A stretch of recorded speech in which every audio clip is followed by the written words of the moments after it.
وذكر فإن الذكرى تنفع المؤمنين.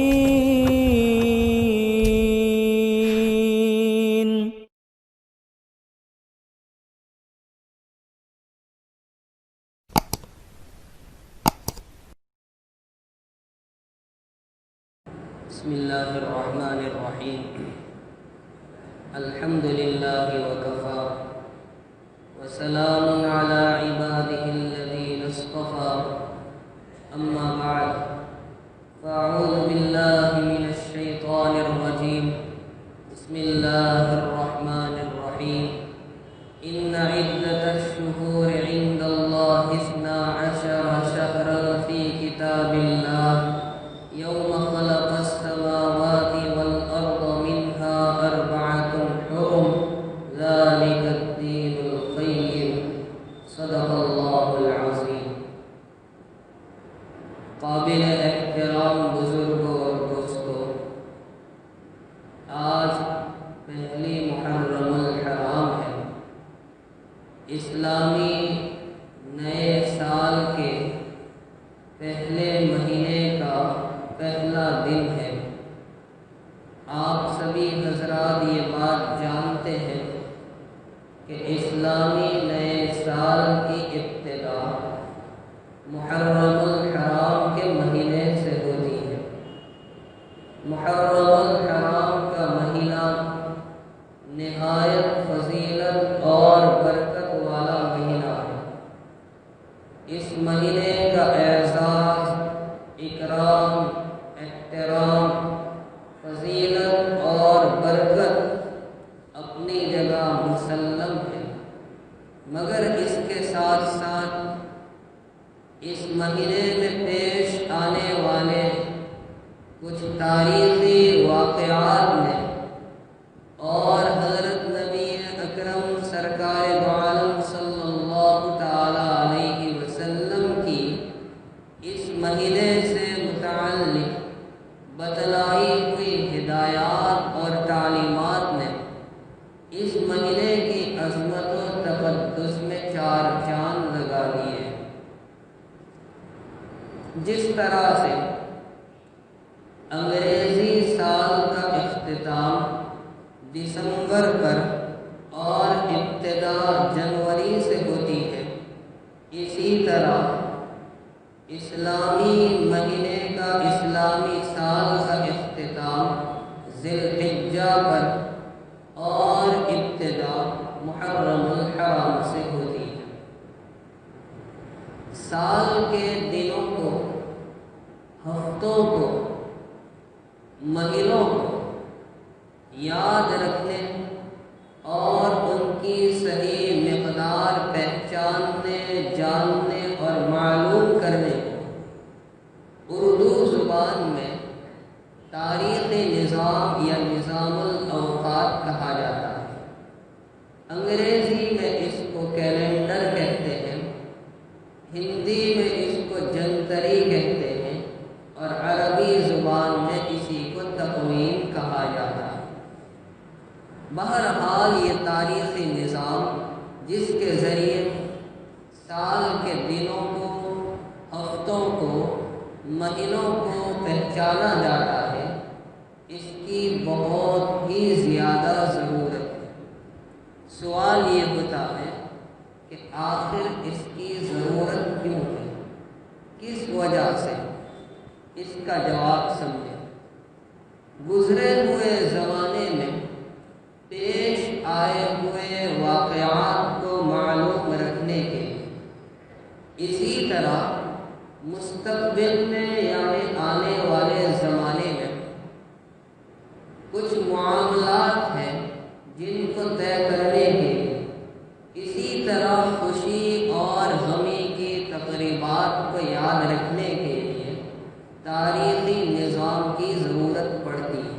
تاریخی نظام کے بغیر گزرے ہوئے زمانے کے واقعات کو یا آنے والے زمانے کے معاملات کو یا خوشی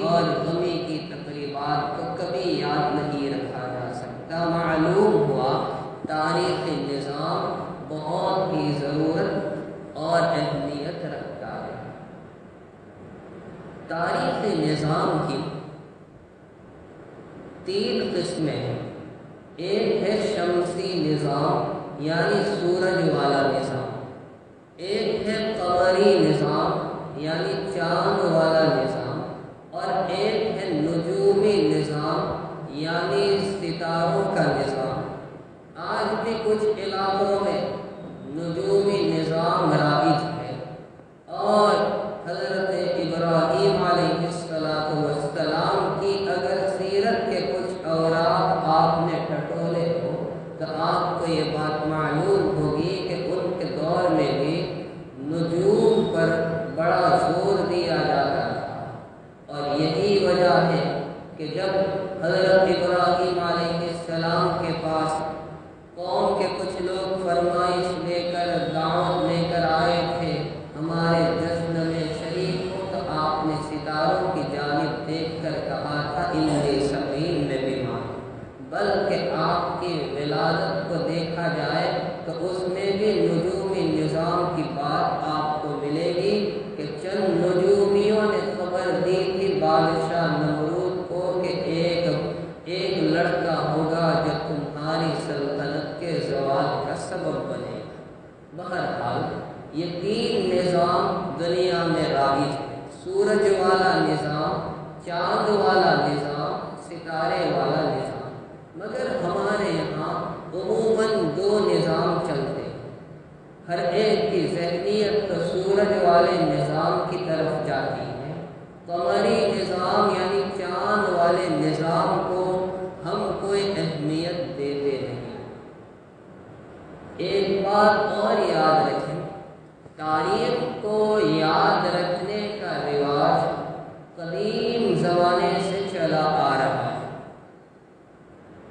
علامہ ابن جوزی رحمۃ اللہ علیہ اور اسی طرح علامہ بدر الدین عینی رحمۃ اللہ علیہ نے عمدۃ القاری میں یہ بات بیان کی ہے کہ تاریخ نظام کو یاد رکھنے کا رواج حضرت آدم علیہ السلام سے لے کر خاتم الانبیاء جناب محمد الرسول اللہ صلی اللہ علیہ وسلم کے زمانے تک مختلف طریقوں سے رہا ہے، اور آپ اس کا مشاہدہ اور تجربہ بھی کر سکتے ہیں کہ ہر کوئی تاریخ نظام کو الگ الگ اعتبار سے یاد رکھتا ہے۔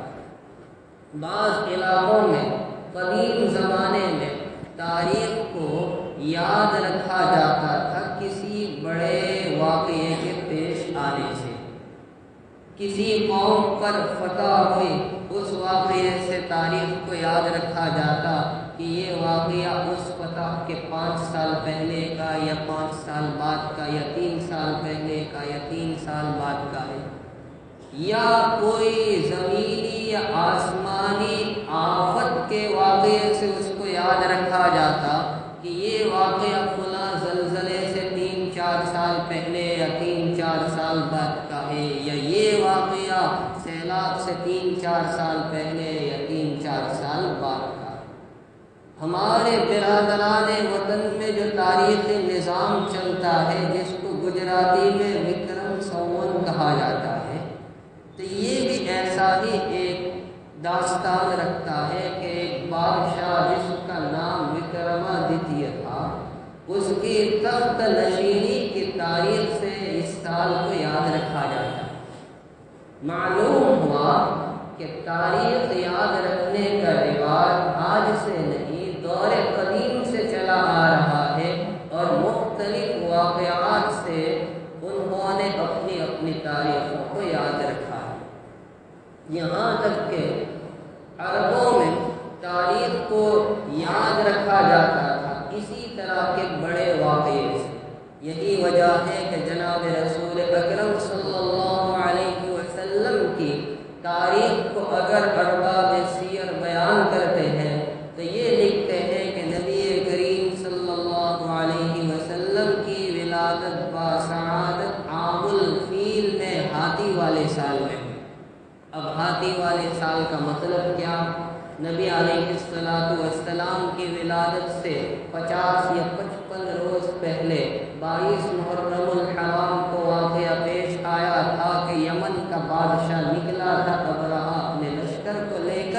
یہ ایک تاریخی واقعہ ہے جس کا عرب میں بڑا چرچا ہوا، تو اب اس سے وہ واقعے کو یاد رکھتے کہ دیکھیے نبی علیہ السلام کی ولادت کب ہوئی؟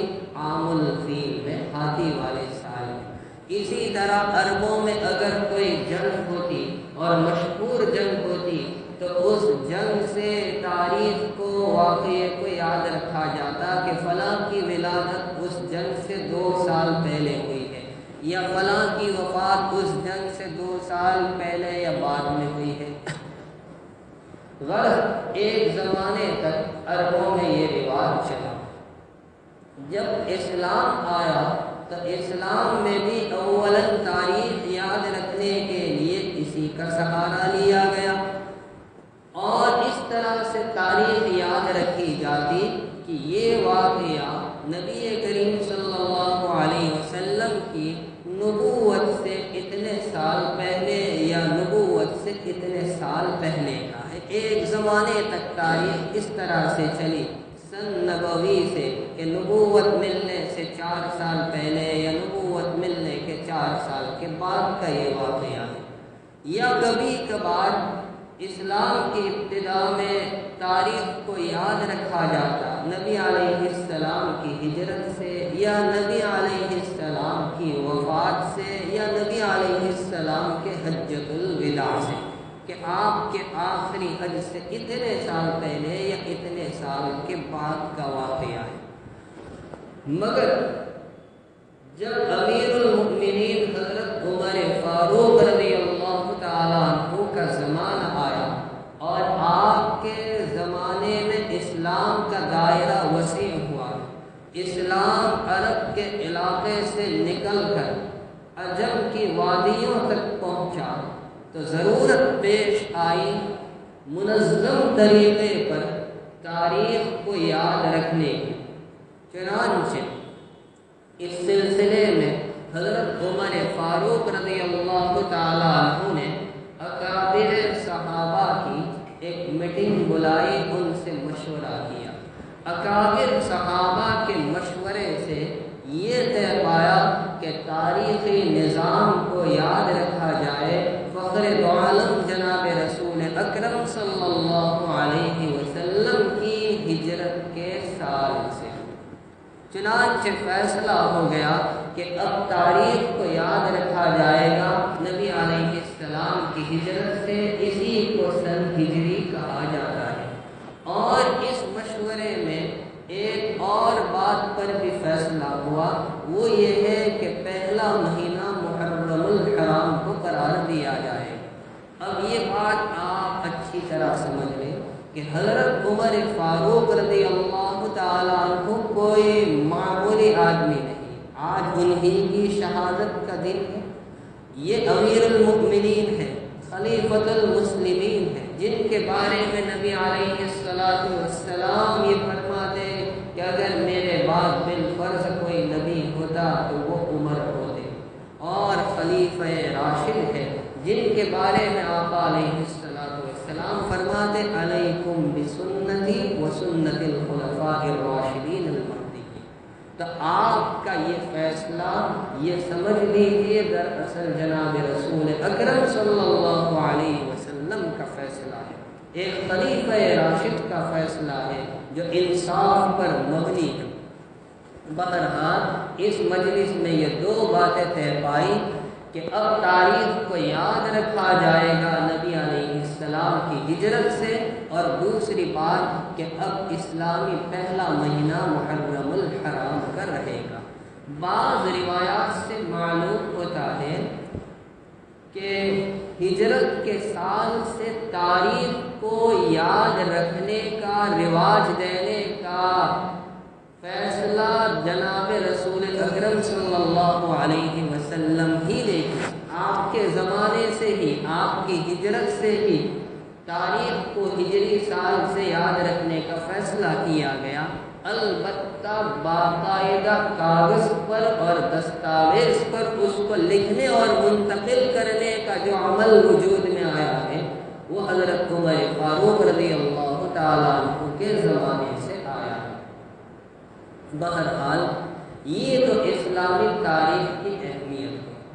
آج افسوس اس بات پر ہے، اور اس پر جتنا افسوس کیا جائے کم ہے، کہ ہمیں انگریزی سال، تاریخ، مہینہ تو برابر یاد رہتا، لیکن اسلامی تاریخ، مہینہ وہ بھی یاد نہیں رہتا۔ رمضان المبارک میں کون سا روزہ چل رہا ہے وہ بھی یاد نہیں پوچھتے، آج 13واں روزہ ہے، 14واں روزہ ہے۔ یہ ہمارا حال، ہم اس پر جتنا افسوس کریں کم۔ یاد رہے، سورج والا نظام جس کو شمسی نظام کہا جاتا ہے، جس کو انگریزی نظام اور کیلنڈر کہا جاتا ہے، اور ایک ہمارا نظام ہے قمری نظام، ہجری نظام، اسلامی نظام۔ خوبیاں کس میں ہیں؟ آپ سوچ سمجھ کر بتائیں، آپ اپنے دل سے پوچھیں۔ ظاہری بات ہے کہ خوبی جو ہے وہ چاند والے نظام میں ہے۔ کیوں اور کیسے؟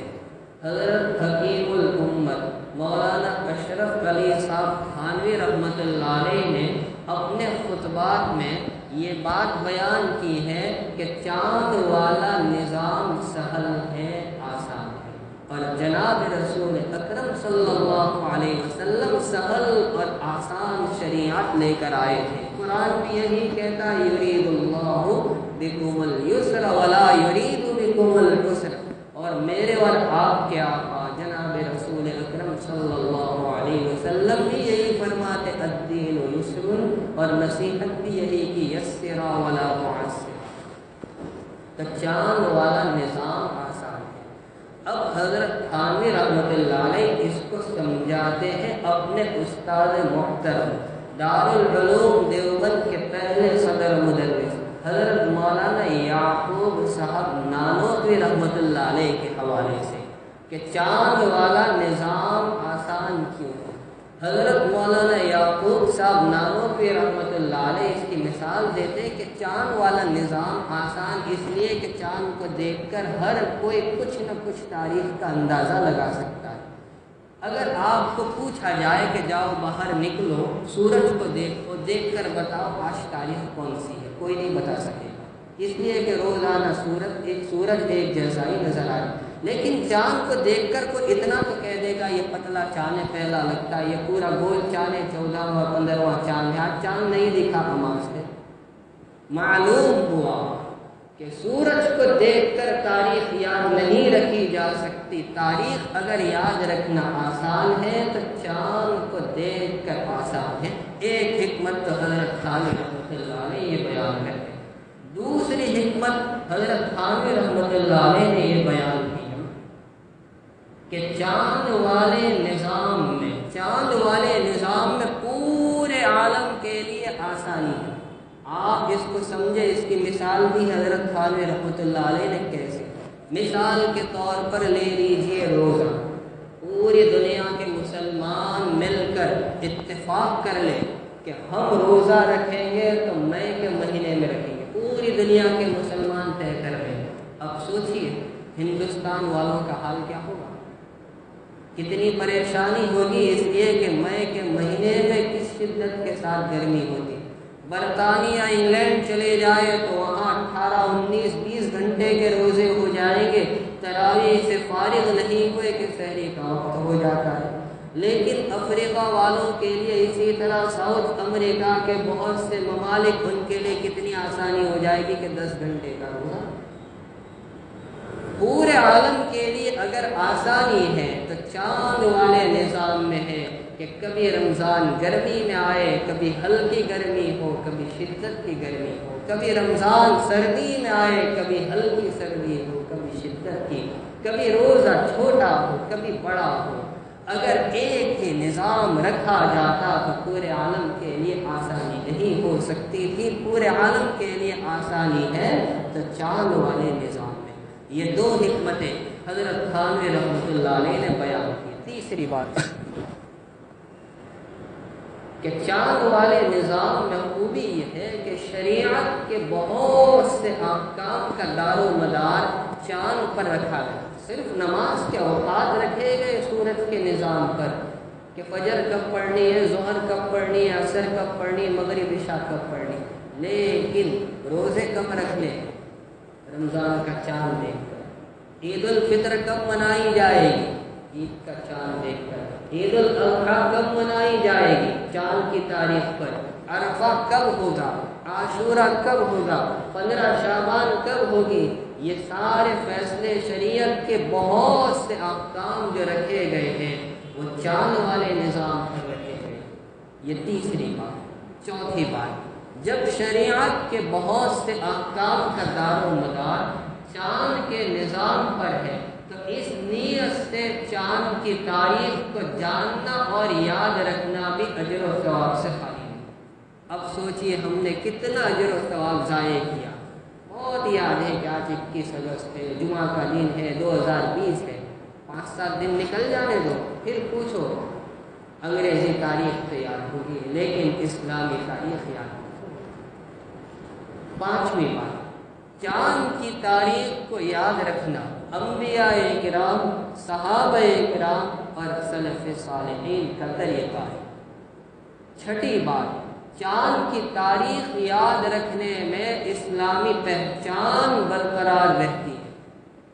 اور 7ویں بات، اس کو دل کے کان سے سنیں، 7ویں بات یہ ہے کہ سورج والی تاریخ کو یاد رکھنے میں انگریزوں کے ساتھ، غیروں کے ساتھ ادنا درجے کی بھی تو مشابہت پائی جاتی ہے، اور نبی علیہ السلام کیا فرماتے ہیں؟ من تشبہ بقوم فہو منہم، جو جس قوم کی مشابہت اختیار کرے گا وہ ان میں سے سمجھا جائے گا۔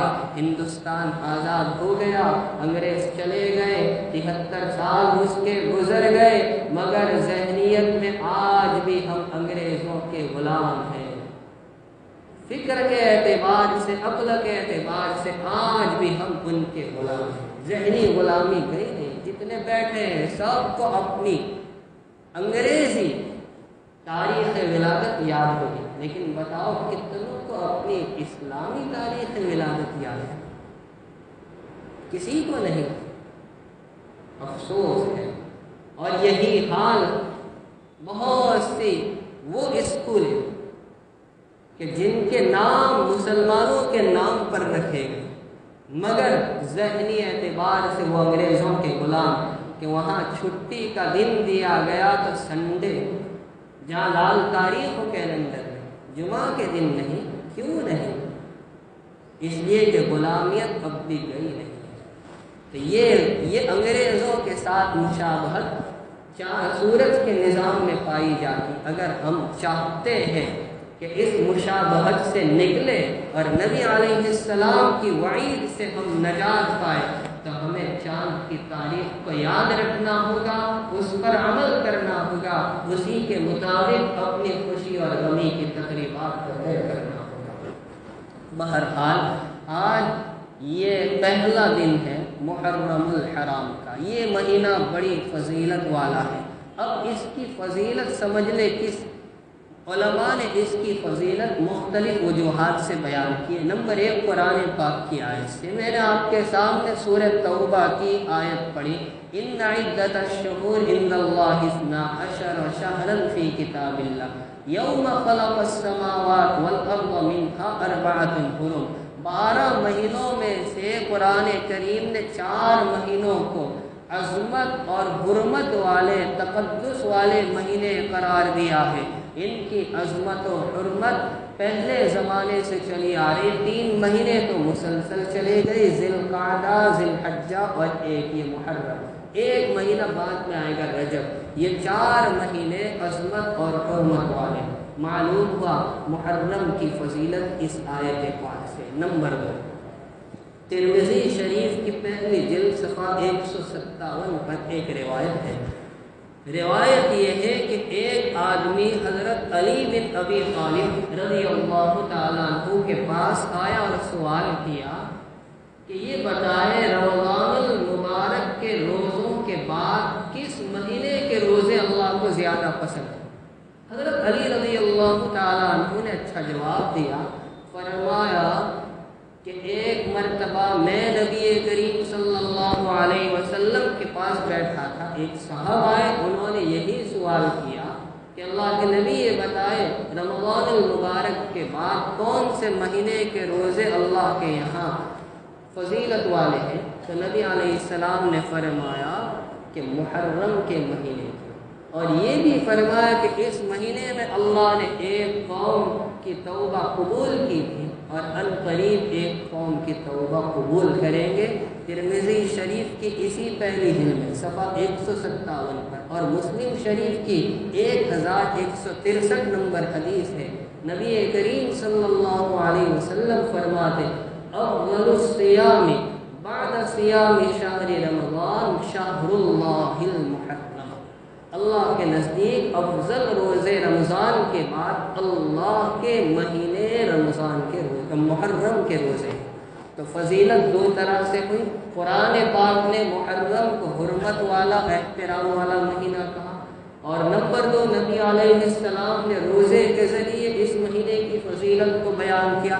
نمبر تین، اس حدیث میں نبی علیہ السلام نے محرم کے مہینے کو اللہ کا مہینہ قرار دیا، اس اعتبار سے بھی اس کی فضیلت۔ اور نمبر چار، اسلامی سال کی ابتدا اسی مہینے سے ہوتی ہے۔ اب آخری بات سن، امام ابو بکر جساس رازی نے اپنی تفسیر میں یہ بات بیان کی کہ یہ جو 4 مہینے حرمت والے ذی القعدہ، ذی الحجہ، محرم اور رجب، ان 4 مہینوں میں اگر کوئی بندہ عبادات کا، اللہ کی اطاعت و فرما برداری کا اہتمام کرتا ہے تو بقیہ 8 مہینوں میں بھی اس کو عبادات کی توفیق مل جاتی، اور اگر جو بندہ ان مہینوں میں گناہوں سے اپنے آپ کو بچانے کی کوشش کرتا ہے تو بقیہ 8 مہینوں میں بھی اس کے لیے گناہوں سے بچنا آسان ہو جاتا ہے۔ لہذا ان مہینوں کی قدر کرو۔ اللہ تبارک و تعالی اس مبارک مہینے کے انوارات و برکات سے